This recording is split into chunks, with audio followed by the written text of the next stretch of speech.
दोस्तों, क्या आप जानते हैं दुनिया में हर 40 सेकंड में एक आदमी सुसाइड करता है और हर साल करीब 8 लाख से भी ज़्यादा लोग सुसाइड कर लेते हैं। भारत में भी हर वर्ष 2.5 लाख से भी ज़्यादा लोग सुसाइड करते हैं।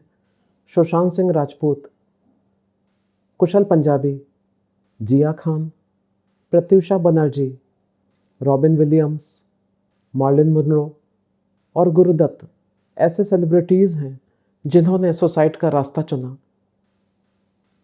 ये तो आप सभी जानते हैं कि सुसाइड करना सबसे खराब निर्णय है, लेकिन क्या सुसाइड करने वाले भी यह बात जानते हैं? शायद नहीं। अगर यह लोग यह फैक्ट जानते तो शायद सुसाइड का ऑप्शन कभी भी सेलेक्ट नहीं करते।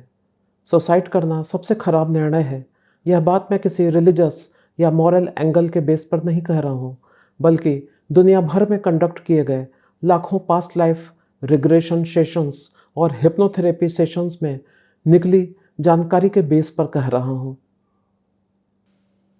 इन सेशंस के गहरे ध्यान में उतरकर लोगों ने अपने पूर्व जन्म और मृत्यु के बाद की बॉडीलेस या अशरीरी अवस्था को अनुभव किया है।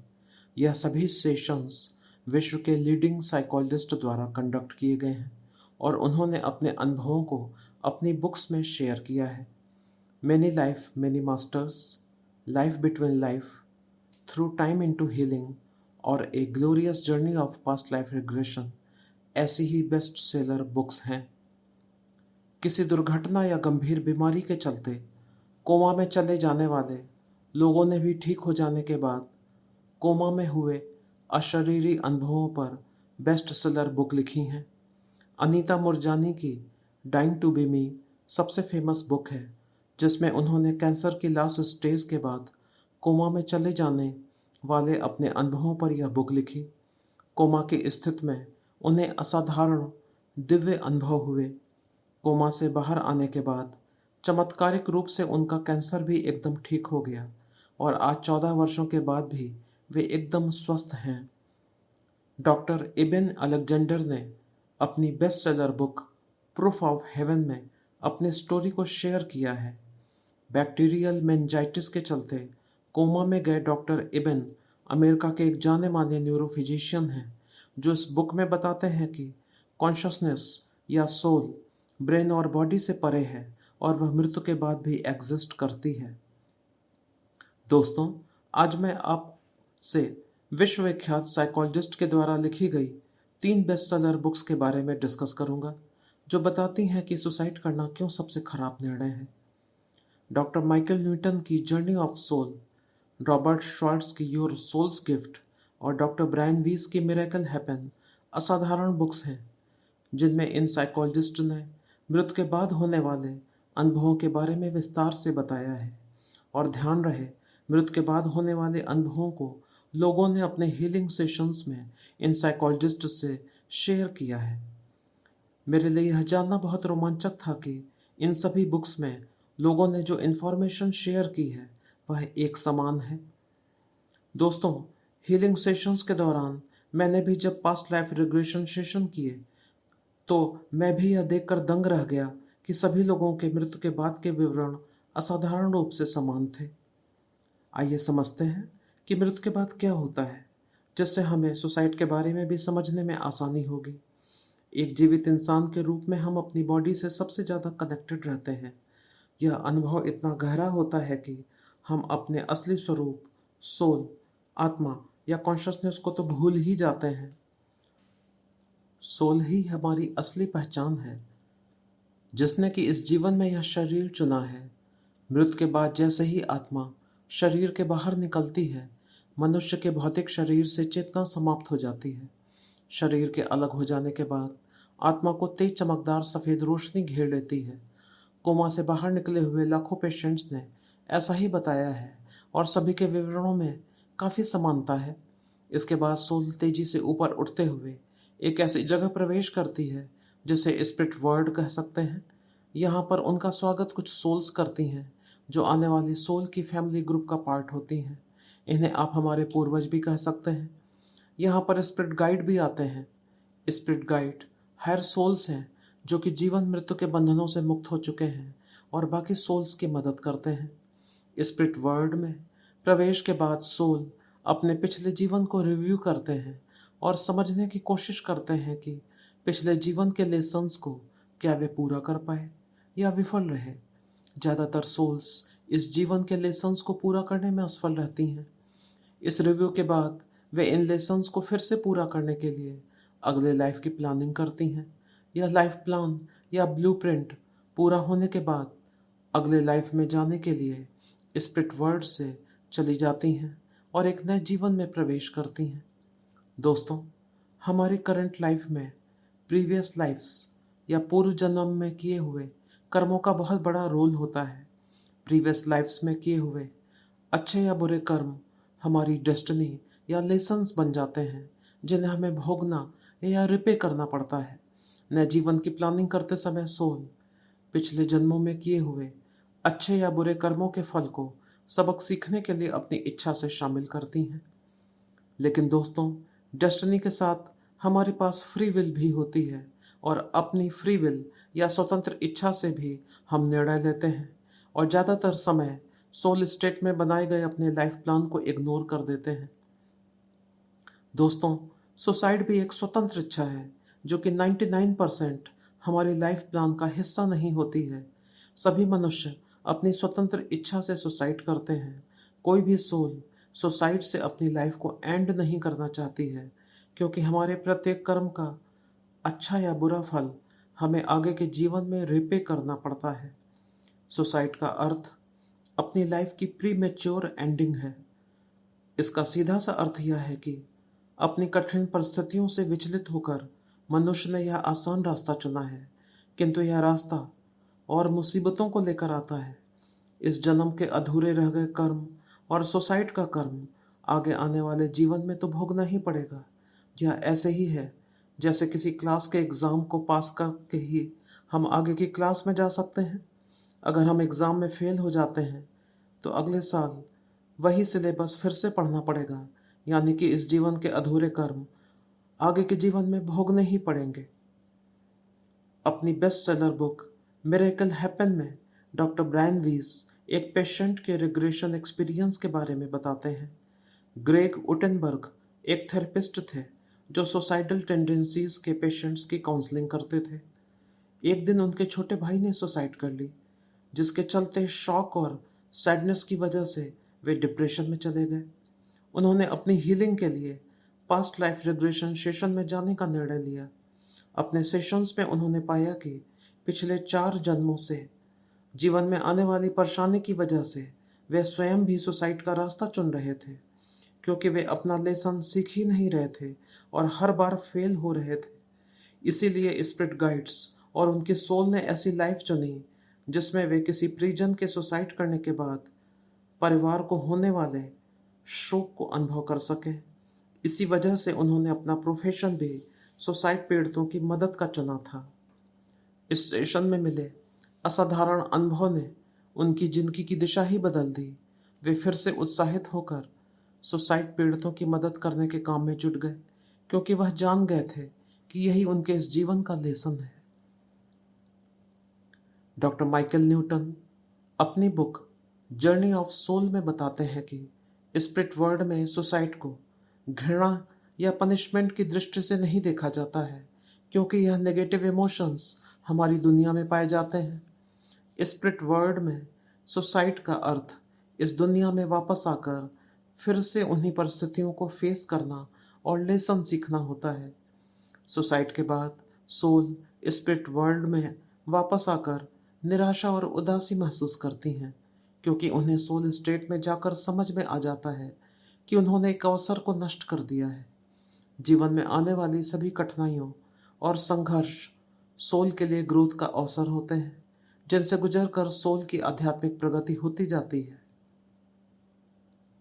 अपनी सुप्रसिद्ध किताब योर सोल्स गिफ्ट में रॉबर्ट श्वार्ट्ज ने विभिन्न समस्याओं से related healing case studies share की हैं। सुसाइड की केस स्टडी में रॉबर्ट श्वार्ट्ज ने कैरोलिन और उनके बेटे कैमरून की अद्भुत कहानी बताई है। कैरोलिन 52 साल की थी जब वे सेशंस के लिए रॉबर्ट श्वार्ट्ज के पास आई थी। उनके टीनेजर बेटे कैमरून ने 18 वर्ष की आयु में सुसाइड कर लिया था और वे गहरे शोक, उदासी और गिल्ट में डूबी हुई थीं। अपने बेटे के जाने के बाद वे टीनेजर्स के लिए एक सुसाइड सपोर्ट ग्रुप के जरिए अवेयरनेस प्रोग्राम चला रही थीं और इसी विषय पर उन्होंने एक बुक भी लिखी थी। पास्ट लाइफ रिग्रेशन सेशन में गहरे ध्यान की अवस्था में जाते ही कैरोलिन का संपर्क अपने बेटे कैमरून की सोल से हो गया। रिग्रेशन सेशंस में दिवंगत आत्माओं से संपर्क हो जाना सामान्य बात है। यह सेशन इन सोल्स को भी अपनी फीलिंग शेयर करने का मौका देते हैं। इस केस में भी यही हुआ। कैमरून की सोल ने अपनी माँ कैरोलिन से बहुत जल्दी संपर्क कर लिया और उसने बताया कि इस समय स्पिरिट वर्ल्ड में वह शांत है और वहाँ पर उसका उपचार हो रहा है।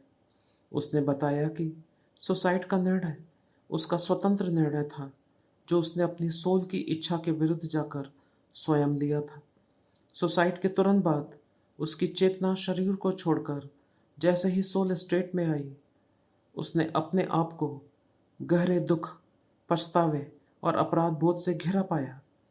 उसकी आत्मा यह जीवन यूं ही नष्ट हो जाने के कारण ट्रॉमा में थी और बार बार पश्चाताप कर रही थी। स्पिरिट वर्ल्ड में पहुंच जाने के बाद स्पिरिट गाइड्स उसको शीघ्रता से ऐसे हीलिंग एरिया में ले गए जहां ऐसी ही बहुत सारी सोल्स मौजूद थीं।